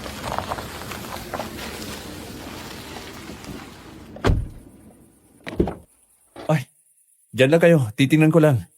Buksan mo ang likod ng sandala, Elise. Akin ang pana. Bes, parang may mali. Bakit? Ano ba kasing tama? Kunin mo mga tulos at itak dyan, Bes. Ha? Ay, nalilito tuloy ako. Pero, oh, ayan, kunin mo. Bes, may mga naglalabas sa mga aswang sa mga puno. Bilisan mo, baba tayo. Tulungan natin si Paul. Ano? Mga hungang kayo! Heto ang sa inyo! Hindi pwede ang duwag. Kaya bubutasin kong dibdib mo. Bes, saan ko ba initarang tong gulog na to? Elise! Dapa! Ay, Mariosat naman. Muntik na ako dun ah. Isa ka pa! Nasaan na? Nasaan ang mga salot na yan, ha? Wala na, Bes. Sumakay na tayo sa kotse. Nagsisimula na sila matupok. Tayo na. Hindi natin alam kung anong nangyari sa baryo natin. Nag-aalala ako para kay Lolo at Impong Epang na naiwan sa bahay. Sana naman walang nangyaring masama sa kanila. Pagpasok namin ng baryo, wala ding power supply dito. Nagsimula na pala ang mga nagro-ronda sa baryo. Napanatag ako nang makita ko ang mga tanod na may dalang mga emergency light at flashlight. Nakatayo si Lolo sa harapan ng bahay namin. Nang makita niya kami, binuksan niya ang gate kaya diretso na ako sa garahe.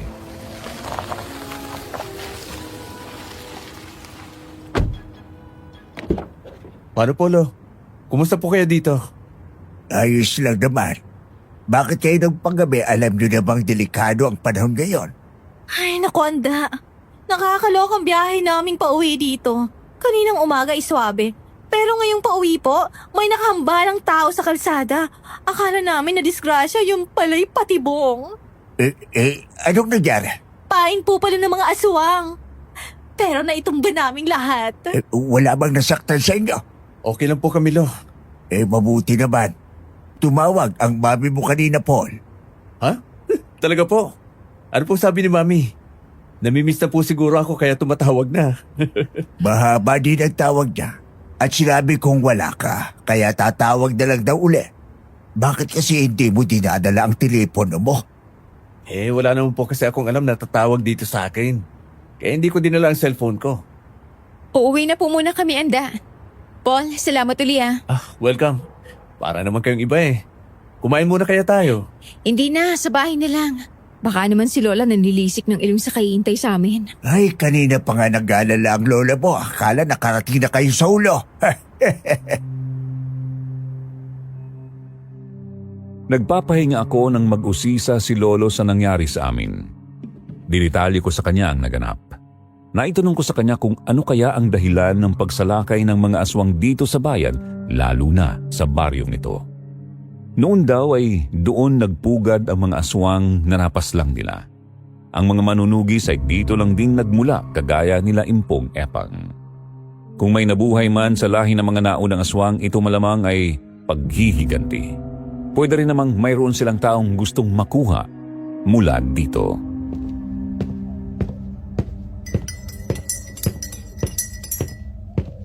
Magkape muna tayo habang hinihintay natin ang tawag ng mami mo. Salamat po, Lo. Kung paghihiganti po ang pakay ng mga aswang na yun dito, kayo na yung pong epang ang target nila. Kaya nasa loob ng 20 years at nalipol nyo sila noon, kung may natira man sa kanila, ang bilis silang magparami. Kung susamahin nga po, marami na din tayong napaslang Ay, hindi naman imposibleng dumami sila kaagad.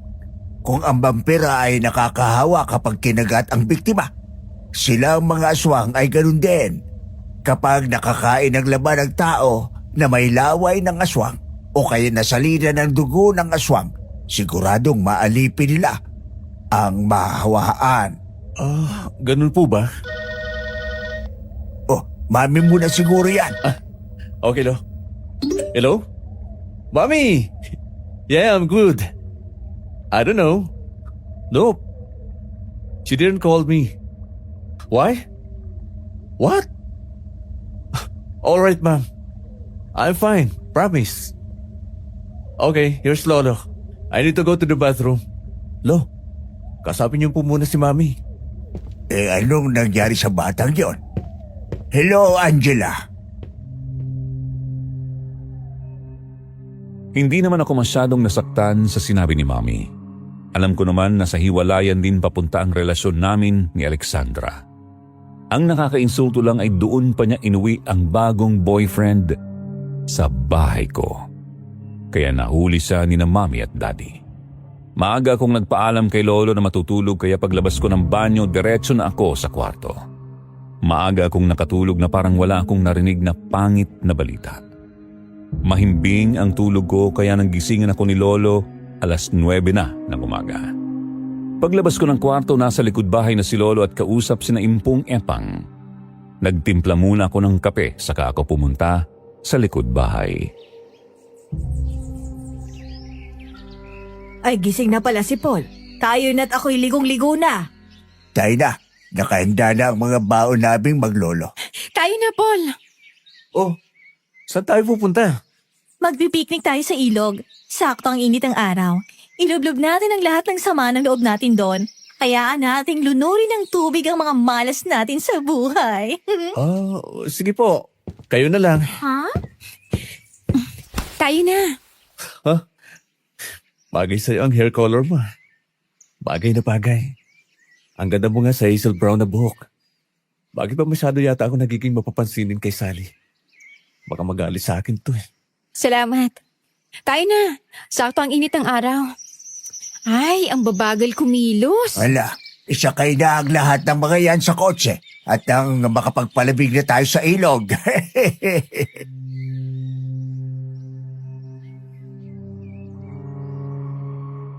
Malapit lang naman ang ilog mula sa bahay. Boundary ang ilog na yon ng dalawang baryo. Puntahin daw ng mga lokal na turista ang ilog lalo kapag ganitong summer.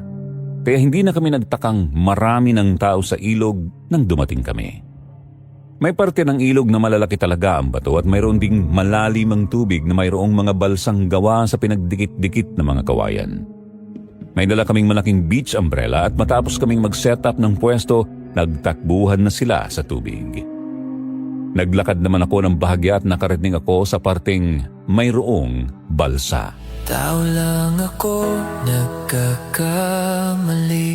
Dugot laman, nasasaktan din. Kung may mali, aayusin ko rin. Ibibigay ko ang dugo ko. Kung yun ang hanap mo, ikaw pa rin.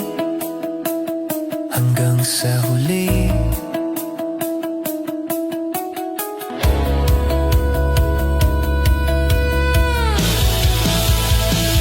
Tao lang ako.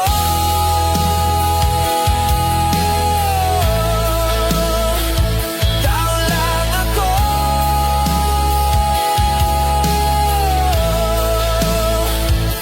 Patawad.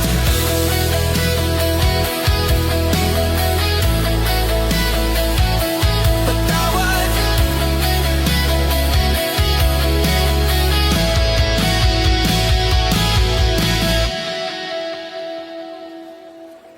Gusto mong subukang sumakay dyan sa balsa? Oh? Ikaw pala. Oo, sana eh. Halika, sakay tayo. Pwede kaya?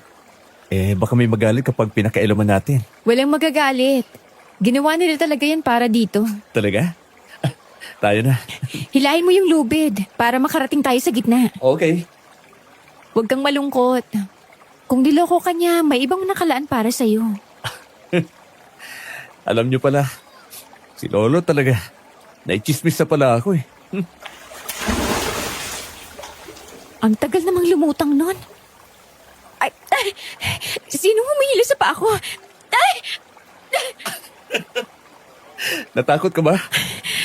oo, hindi kasi ako marunong lumangoy. Don't worry, hindi kita pababayaan malunot.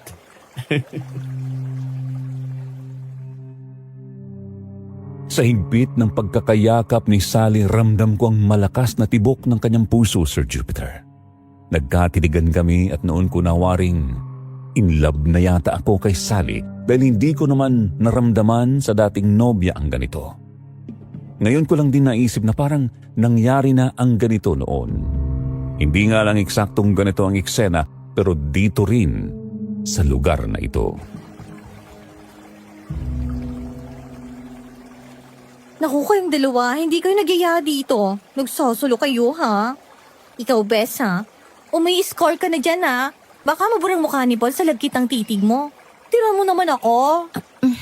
Umahon muna tayo. Ay, okay.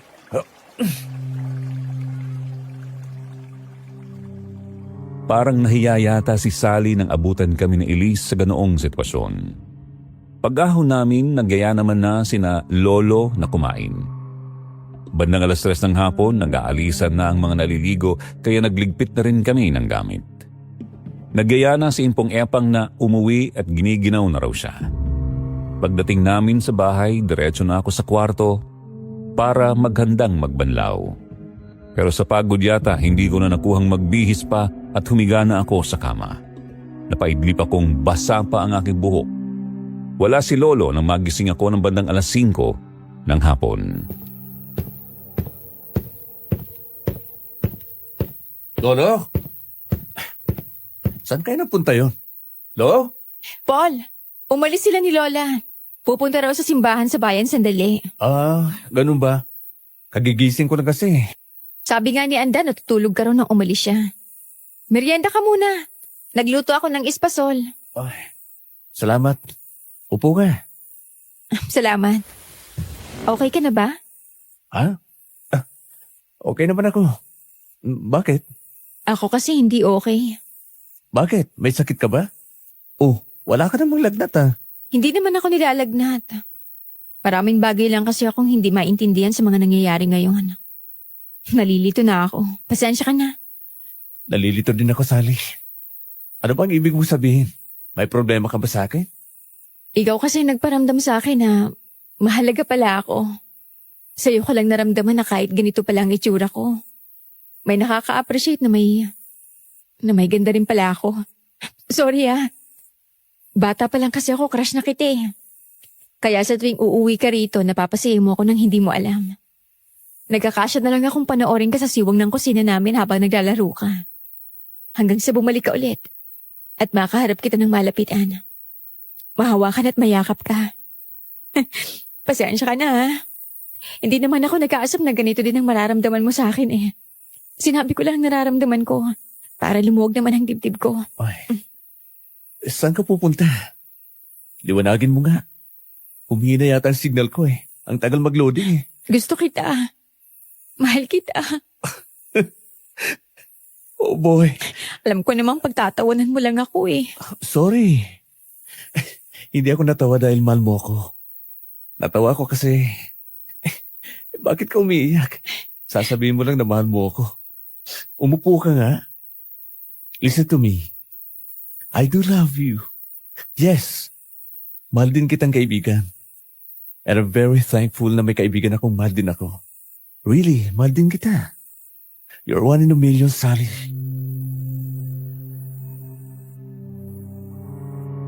Nakakagulat ba ang sinabi ni Sally, mga dear listeners? Actually, hindi naman. Kasi normal na ang ganito. Sabi nga, equality. Kaya pantay lang ang lahat sa anumang bagay. Normal na din sa akin ang mga ganito. Hindi lang naman ngayon nangyari sa akin ito. Pero sa palagay ko'y tama naman ang naging tugon ko sa kanya, Sir Jupiter. Hindi pa kasi ako handang pumasok sa isang relasyon. Hindi ko tiyak ang sarili ko kung kaya ko bang pangatawanan. Kaya mas mabuting huwag magpaasa para hindi makasakit ng iba. Nakalmante naman si Sally at hinalikan ako sa pisngi. Ngayong gabi ang kabilugan ng buwan. Pink moon ang tawag ng mga karamihan dito pero hindi naman talaga kulay pink. Ngayong madaling araw na din ang orasyon para sa mga anting-anting. Pero maaga pa'y nagpaparamdam na ang mga manggagambala.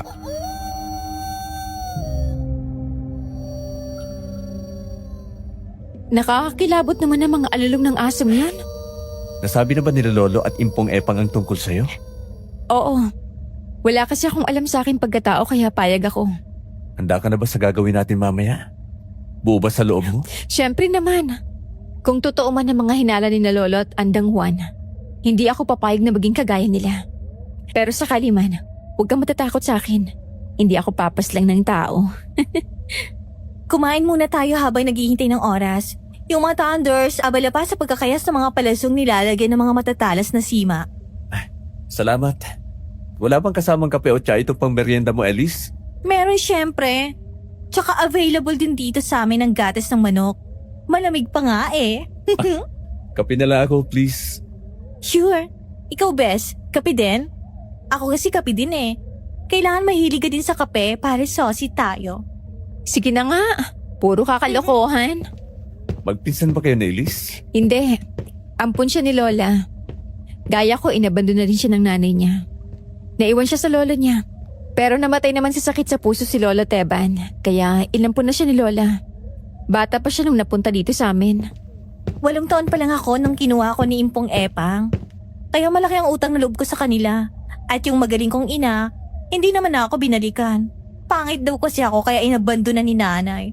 Sabi naman ng walang magawa sa buhay ay napulot lang daw ako sa tabi ng taing kalabaw at hindi ako tunay na anak ni nanay.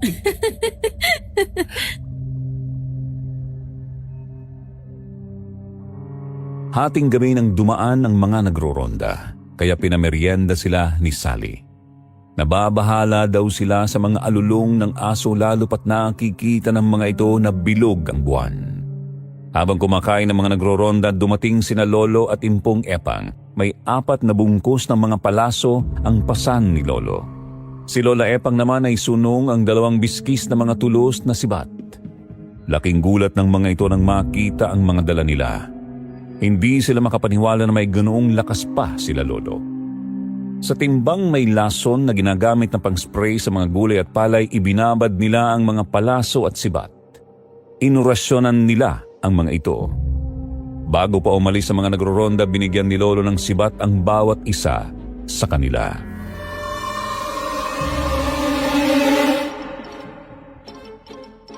Malapit ng oras. Pumarini na kayong lahat. Oga, pumasok na tayo sa kwarto. Hawakan mo mahigpit ang mga anting-anting na taglay mo, Paul. Dahil kapag nagsimula na kami mag-orasyon, may mga espiritong darating upang agawin ang mga yan. Walang didilat hanggang hindi natatapos ang orasyon. Tandaan nyo, walang didilat. Dahil kapag nagmulat ang mga mata ninyo, maaring ikabubulag ninyo. Ikaw, Elise, sana'y huwag kang maging pasaway. Opo, Lola. Lo, 2 minuto na lang po. 3:00 na. Sige na, manatilig tahimik habang nag-uurasyon kami.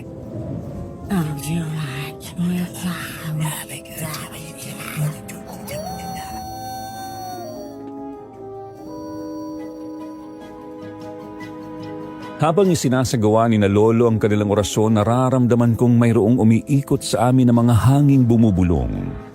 Malamig ang hangin yun.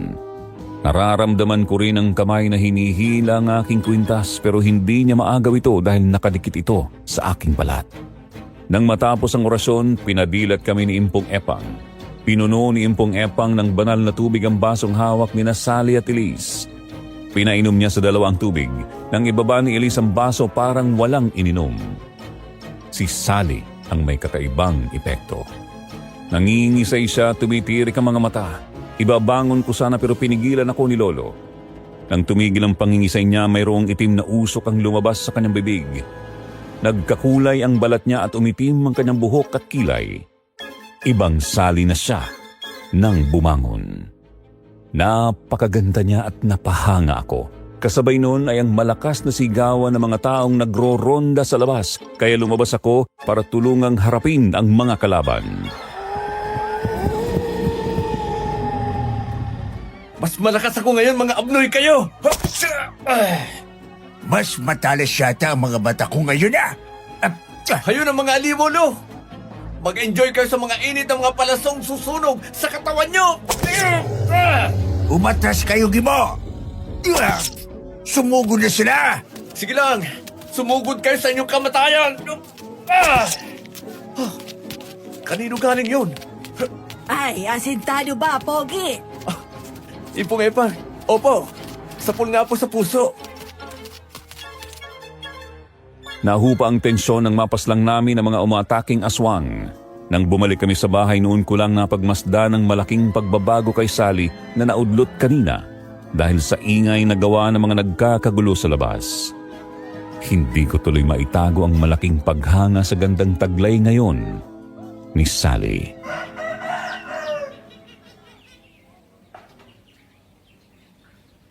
Malinis ka na, Apo. Tama nga ang sapantaha ko. Mabuti na lang, hindi lumabas ang pagiging dugong aswang mo noong sumapit ka sa iyong 18 taon. Salamat po, La. At pinalaki niyo akong busog sa pagmamahal. Kaya wala akong galit sa mundo. Para mag-ipon ang sama ng loob na magtutulak sa akin para mabagong ugaling nakalakihan ko. Ang ganda mo, Bes. Nakakalok, ang ganda mo. Ano ba sinasabi mo dyan? Puro ka biro. Ayan ang malaking salamin, no? Tingnan mo sarili mo, dali eh. Uy, para ka ng artista ngayon, Sally. Ako ba to? Parang hindi naman ako to Ikaw talaga yung Sally. You're so lovely. Hindi pa kami nakakatulog, nagyaya naman si Lolo sa bayan na kunin daw ang perang padala ni Mami para sa kanya. Kahit inaantok na ako, kailangan kong samahan si Lolo hanggang sa pamimili niya sa loob ng palengke. Bigla pong kumabog ang dibdib ko nang hindi ko alam kung bakit. Dumikit ng mahigpit sa aking dibdib ang pendant ng aking kwintas. May ibig sabihin ito. May taong malapit sa akin na nasa panganib. Sinabi ko kay Lolo ang aking kaba kaya mabilis kaming bumalik sa baryo. Nadatnan namin si Impong Epang na umiiyak sa harapan ng bahay.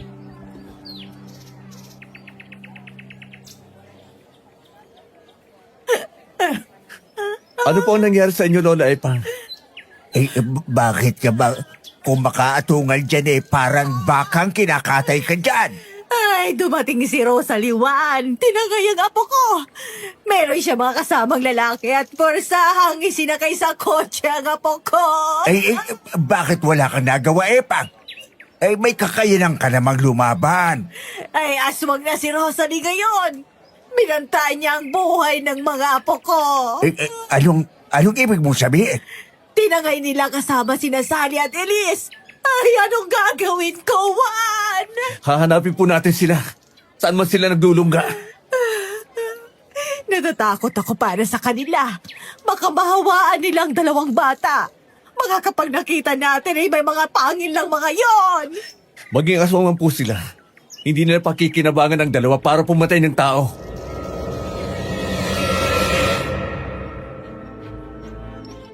Walang tulog at kulang sa pahinga na sumakay kaming tatlo sa kotse. Mula sa mga bakas ng sasakyang ginamit nila natunto ng aking paningin ang mga dinaanan nila hanggang sa pumasok ang mga bakas sa loob ng malaking bahay na malapit sa hangganan ng kabilang baryo.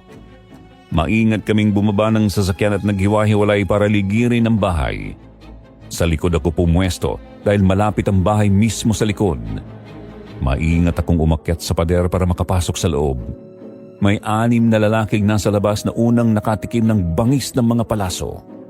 Nang maitumba ko sila, nabuksan ko ang gate. Ang maingat kong pagbubukas ay gumawa ng ingit para mabulabog ang nasa loob ng bahay. Pero mabilis akong nakapagkubli sa malaking puno na malapit sa makapal na halamang namumulaklak. Welcome sa aking kaharian, Inang. Maganda naman at handa ka nang sumama sa amin. Ilabas niyo dito si Sally at ang ampo ni Inang. Maawa ka sa anak mo, Rosalie. Huwag mong idamay sa sumpang kinalalagyan mo ngayon ang anak mo. Inang, ikaw ang unang nagsumpa sa aming mag-ina. Nalimutan mo na yata mga salitang sinabi nung ipinagbubuntis ko si Sally. Pareho kayo ng ina ni Armando. Mabuti na nga lang napaslang mo matandang Juan na mag-asawang tamang at bentang. Naging madali ang buhay ko. Hindi na ako nagpakita sa inyo dahil hindi ko malilimutan ang mga sakit ng loob na naipon ko sa inyo. Sally? Elise? Ano ang ginawa nila sa'yo? At parang wala kang lakas. Hindi kayo napainom sila ng dugo ng aswang? Anong ginawa mo sa anak mo, Rosalie? Hindi mo na nga pinaghirapang palakihin, pinarusahan mo pa? Walang hiya ka talaga. Hadlang ka talaga sa buhay ko, Inang. Pero salamat Inampun mo ako. Kahit alam mong anak ako ng isang aswang ka. Paano yun nalaman ni Epang? Sinabi mo ba sa kanya? Ay, hindi. Hindi ko alam kung paano niya nalaman. Siguro lumabas ang tunay niyang katauhan. Lola, iuwi mo na ako. Lola, iuwi mo na kami. Mga hungang kayo! Masunog kang kumagka! Epang, kilos na! Uutasin ko kayong mga hayop kayo! Paslangin ang mga pakialamerong yan! Paul, kayo na! Mamumulot kayo ngayon sa katarikan ng araw! Ugas ka! 2 lalaki na lang ang natitira nang makita kong hawak ni Rosalie si Sally at kinagat sa balikat kaya mabilis kong ikinasa ang palaso sa aking pana at pinakawalan. Sa sentido ni Rosalie tumamang palaso kaya bumagsak siyang kumikisay. Si Sally naman ay duguan kaya bago pa sa bumagsak nasa puko na siya. Isang palaso ang pinakawalan naman ni Impong Epang na tumama sa noo ng aswang na may hawak kay Elise. Mabilis ang naging kilos naming naiuwi sila sa bahay para malapatan ng lunas ang dalawa. Muling pinainom ng bendikadong tubig silang dalawa at binuhusan ang kagat sa braso ni Sally.